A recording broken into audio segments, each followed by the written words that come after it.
What's up guys, and welcome back to another episode of Career Mode. This is episode number 83, and today we are returning with a massive doubleheader with Aston Villa in the Premier League and the Champions League as well, as we try and keep our treble dreams alive on the back of advancing to the semi-finals of the Champions League in the last episode, and beating Everton in the FA Cup semi-final, and beating Nottingham Forest in the Premier League to go top of the table as well. Our first game, today's episode, is the only Premier League game, so we've got Burnley away at Turf Moor, and the second and final game today will be at home to Borussia Dortmund in the first leg of our Champions League semi-final. Super excited for that, and hopefully our good first leg result taken back to Germany in the second leg in 6 days' time. That will come in the next episode along West Ham at home as well. I did say I'll play that in today's episode, but instead what I'm going to do is play 2 games today, then 2 in the next episode, then 2 in the episode after that, and then the Premier League final day and the FA Cup final will come as the season finale. So, yeah, lots to get through today with these 2 big games, plus an academy update as well. So let's dive straight into it. And unfortunately, as we do advance to May, we do see a bit of good news to start off with. Ben Brereton has been announced as Player of the Month, so got to love that. He's been in pretty decent form of late, nothing special, but either way, still good to see it. And I said this a couple episodes ago, it's kind of frustrating how Player of the Month is 9 times out of 10 your player. You'd like to see some more variety, really. But as you can see, Manchester City have just won their game against Burnley by 2-0, and that means they've leapfrogged us in the table and gone top, with us in second, but do have a game in hand, and Spurs in third. The race for the title this season has been absolutely incredible. It's going to go down to the wire, and it could be like 4 teams going for it on the final day. That would be unbelievable. And just for the Burnley game, we'll do the academy update real quickly so you can see how the boys in the youth squad are currently getting on. This youngster, Leandro Soria, looks very decent indeed. Got to love the stats on this young kid. El Mubarak, not bad. Hyun Ki-yeon, that 6'3" cam from South Korea, looks good. There's a good little Czech Republic goalkeeper. There's another good Egyptian winger. There's a good Moroccan winger. There's Abubakar. Nunes looks okay as well, as does Sturinad, who we said may well be the next Pavel Nedved. But yeah, decent academy at the moment. It's coming along quite nicely. So first game is indeed Sean Dyche's Burnley away at Turf Moor, who right now sit in 9th place, and they're having a pretty decent season. And their 4-4-1-1 is pretty threatening indeed as well, with Richarlison on the left-hand side, who normally does exceptionally well in career mode. But for our team heads to gain quite a few changes on the back of our last victory, as we stick with the 3-5-2, but make some alterations with the Dortmund game coming in just a few days' time. But after 5 wins in 5 in all competitions, finally Aston Villa are in decent form. So let's keep it going and get a big 3 points here that will send us back to top of the table with 4 games to go. Come on, the Villa. Oh, it's tackled by Tyler Adams. This kid has had a brilliant season for us. As Schupf now gets on the ball, and Alessandro finds Toby.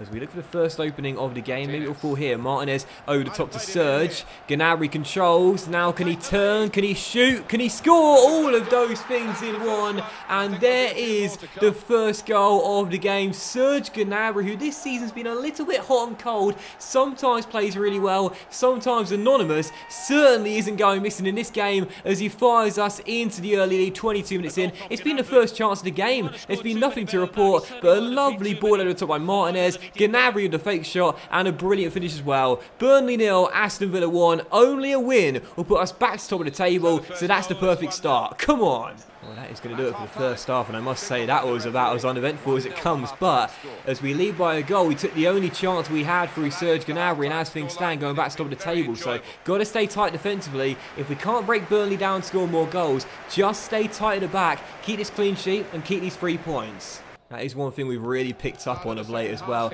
Our defence has been steadily improving. So at the start of the calendar year, we were all over the place at the back, but now we're looking a lot more secure. And as Toby tries his luck from range, off the post from the kid, and Douglas Santos should clear, but Brereton charged it down and keeps the chance alive across the middle. Miranchuk heads in, and that's why you keep on hustling, no matter how hard it is. Burnley 0, Aston Villa 2, and we double our lead just before the break. Miranchuk, the Russian, the goal scorer, but credit Ben Brereton, saying that's why I'm Player of the Month, not just for my goals, but for my high work rates. I love that on any player, regardless of the position. Brereton tracks down the ball, wins it back, and Miranchuk capitalises on a lovely delivery as he heads it past Heaton and into the back of the net. Burnley 0, Aston Villa 2, and the perfect way to start the second half. For Miranchuk, by the way, it's 9 goals in the Premier League. Now, we can talk about who our player of the season is, and we know that the answer is unanimously going to be Martinez, but you cannot understate how good this Russian has been. You guys said throw him in the first team. What a decision that was, and that's a brilliant ball by Adams, and Shuk delivers one into Miranchuk, and he gets to double digits. Oh, he should have done.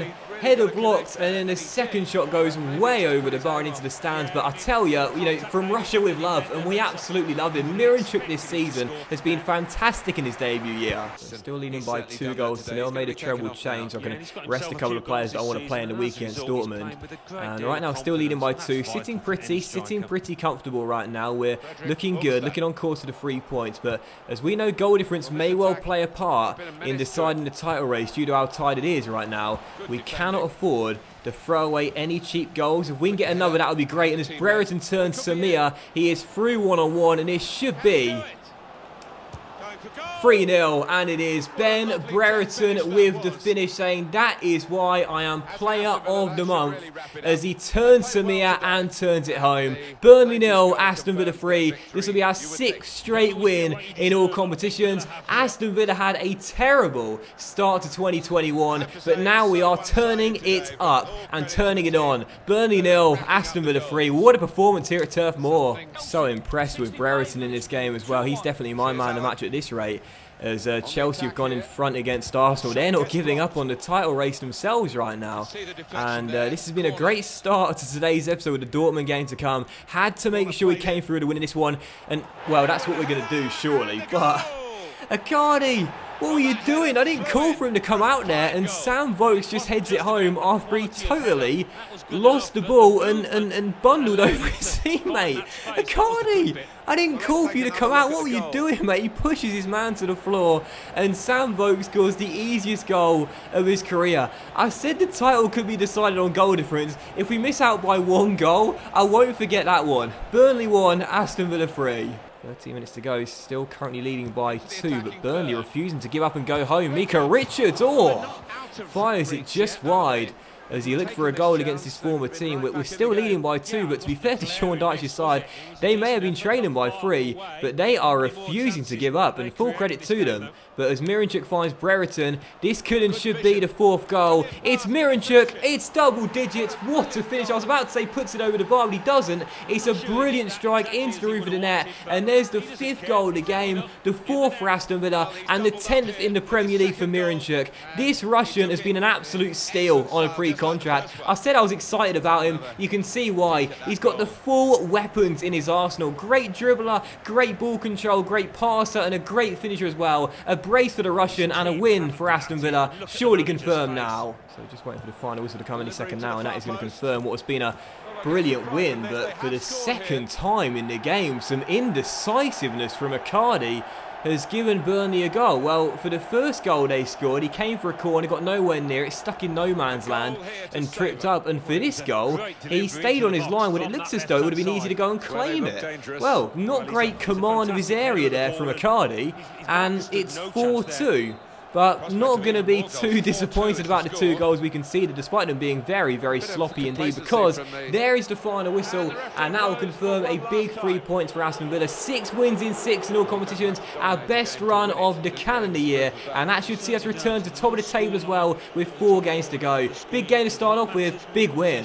Weird game this though, because the first half was very poor despite the Gnabry goal, but the second half saw 5 goals, and thankfully we ended up winning the game by 4 goals to 2 in what was a pretty decently balanced affair. I felt we were the slightly better team, but Burnley, to their credit, just refused to give up. So you got to credit Sean Dyche's side there for a good, resilient effort. But for man of the match, I want to share it between 2 players. Miranchuk, who bagged a brace, who was fantastic, and Ben Brereton getting 2 assists and a goal as well. Those 2 were sublime this afternoon in a really important win for Aston Villa. And as we get those 3 points, we should return to top of the table. Chelsea beat Arsenal. They are not giving up in this title race. They are saying, forget City, forget Spurs, forget Aston Villa. We're going to win it this season like we won it last season as well.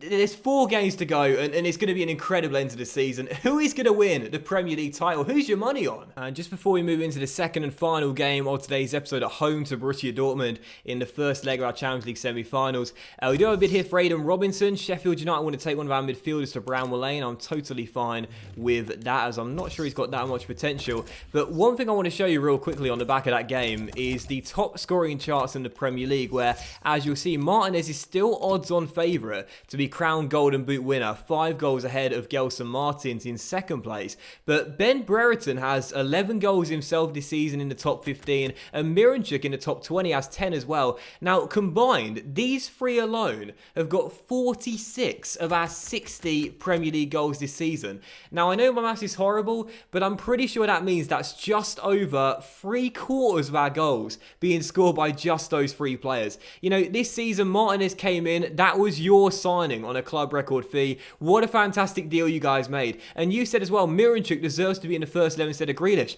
What a decision you guys made. You know, if we do win the Premier League title this season, I think it's more down to you than down to me, because those decisions have really helped us go top with 4 games to go. All 3 of those players have been unbelievable this year. Incredible. Well, here we are, the first leg of the semi-final of the Champions Cup. What happens today could obviously shape the second leg in a few days' time.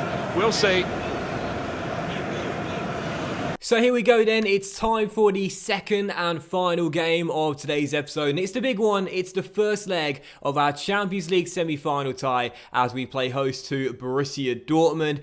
We've done so well to get here, knocking out Real Madrid, knocking out PSG, and now I do fancy our chance of reaching the final on this really good run of form as well. So 3-5-2 the formation as always with Aston Villa, but a few changes after our win at Turf Moor. One player that's definitely not getting dropped is Miranchuk right now, playing so well in the cam role. But as for the Borussia Dortmund team lining up in a 4-1-4-1, it's a really good team. The defence is solid, the midfield is really good with Pulisic on the left and Sterling on the right. Gotta watch those inside forwards there. And Aubameyang is the striker for Dortmund. So for the second game, it's Dortmund. It's the first leg of the semi-final.